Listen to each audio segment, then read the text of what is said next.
नमस्कार, hot topic में आपका स्वागत है। मैं हूं अखिलेश शर्मा। गुजरात में चुनाव कब होंगे, यह सवाल इसलिए उठा क्योंकि आज चुनाव आयोग ने केवल हिमाचल प्रदेश विधानसभा के चुनाव कार्यक्रम को घोषणा की है, गुजरात के नहीं। 5 साल पहले यानी 2017 में भी ऐसा ही हुआ था। तब हिमाचल के चुनाव घोषित होने के 12 दिन बाद गुजरात के चुनाव घोषित किए गए थे, और वो भी 2 चरणों में। तब हालात अलग थे, तब वहां बाढ़ की स्थिति थी, लेकिन इस बार ऐसा कुछ नहीं है।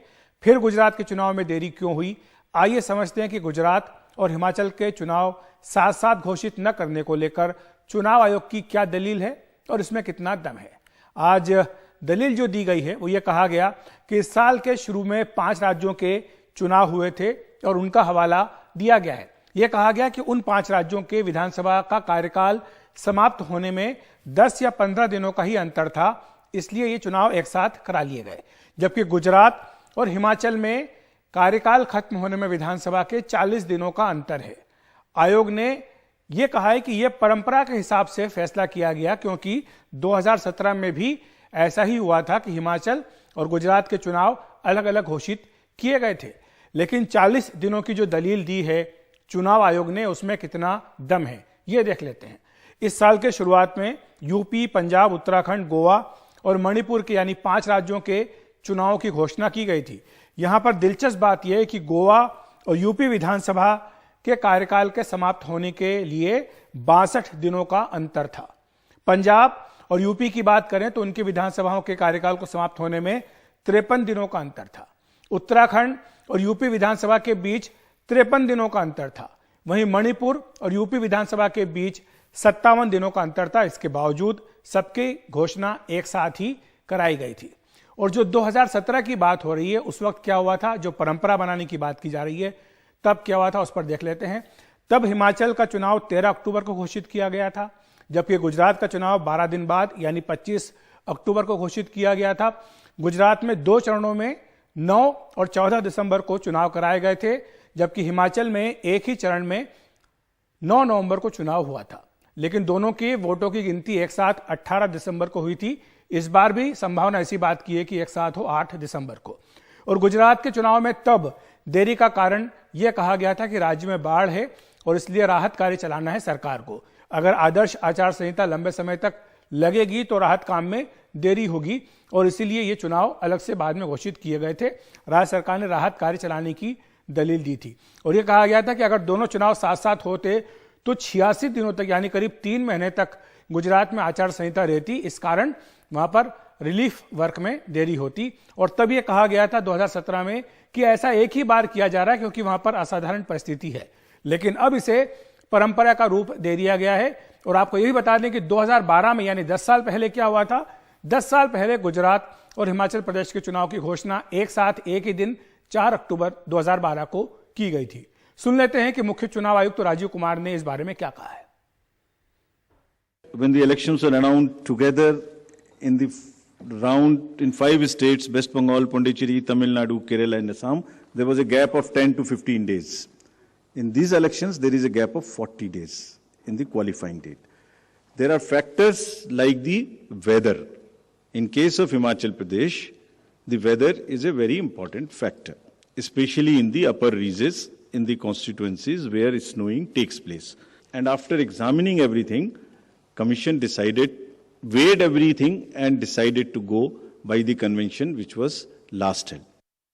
तो गुजरात चुनाव की घोषणा आज क्यों नहीं, इस पर चर्चा करने के लिए हमारे साथ कांग्रेस के प्रवक्ता आलोक शर्मा जुड़ रहे हैं। बीजेपी नेता शांत प्रकाश जाटव भी हमारे साथ जुड़ गए हैं। आप दोनों का बहुत बहुत स्वागत है एनडीटीवी इंडिया पर। आलोक जी, सबसे पहले आपके पास ही आना चाहूंगा, अगर देरी हो गई आज, अगर हिमाचल के साथ गुजरात का चुनाव कार्यक्रम घोषित नहीं किया गया तो इस पर आपत्ति क्या है?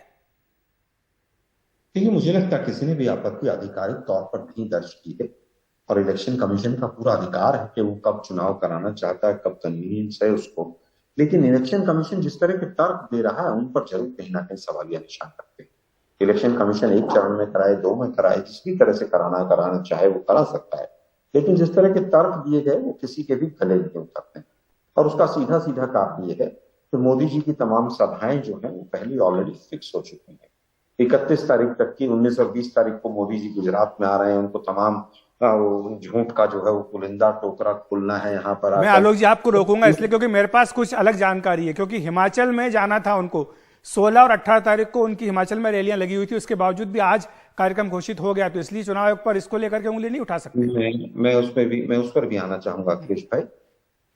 वो तो हिमाचल में तो बर्फ जो पिछले 4-5 दिन से गिरी है, बर्फ मुख्य कारण रही है, और हम हिमाचल के चुनाव को पोस्टपोन करने की कोई बात नहीं कर रहे। नहीं, आप मोदी जी की रैली की बात करें इसलिए आपको बोल रहा हूँ। मैं फिर पहले घोषित हो चुका कि 16 तारीख को 18 तारीख को रैली होनी थी।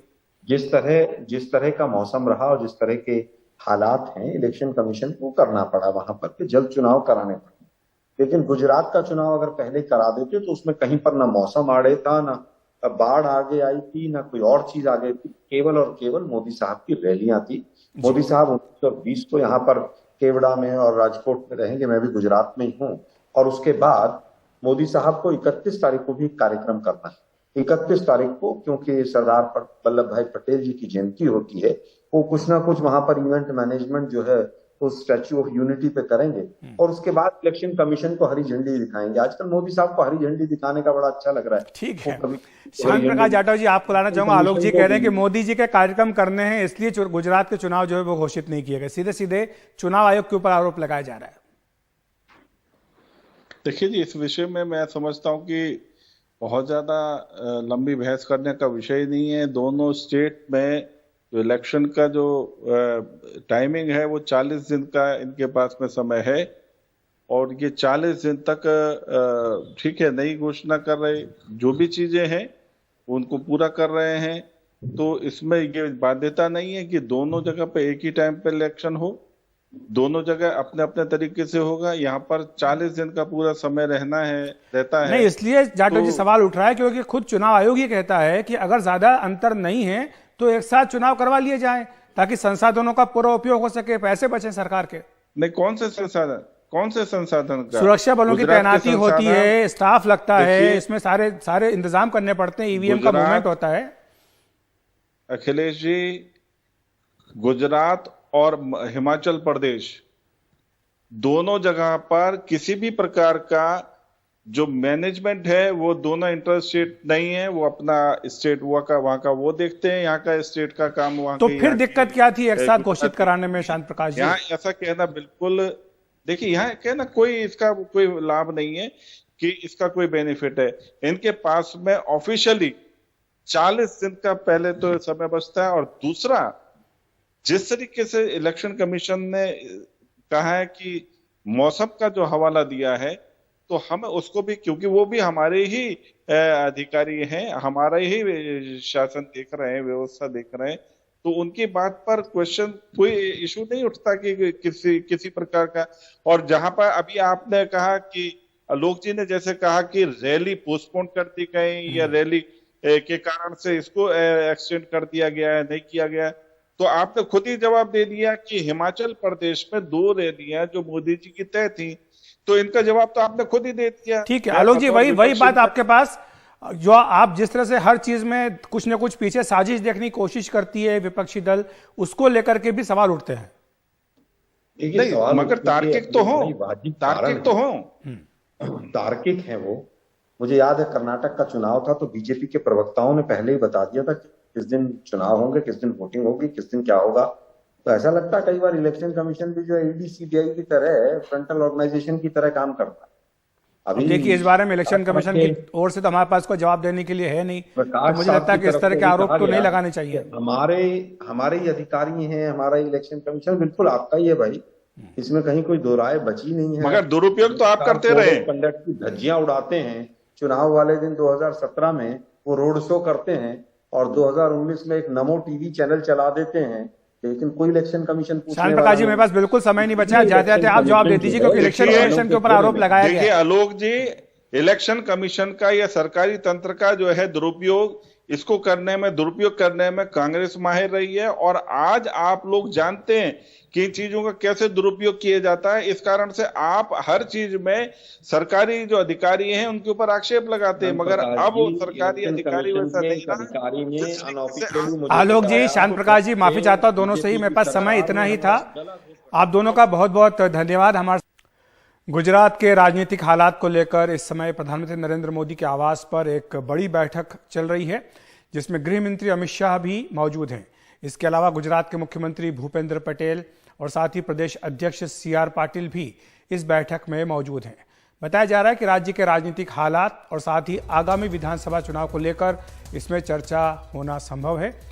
आज हिमाचल प्रदेश विधानसभा चुनाव का ऐलान किया गया है, लेकिन गुजरात का नहीं हुआ है। माना जा रहा है कि अगले 1 से 2 सप्ताह के भीतर गुजरात विधानसभा चुनाव का ऐलान भी कर दिया जाए।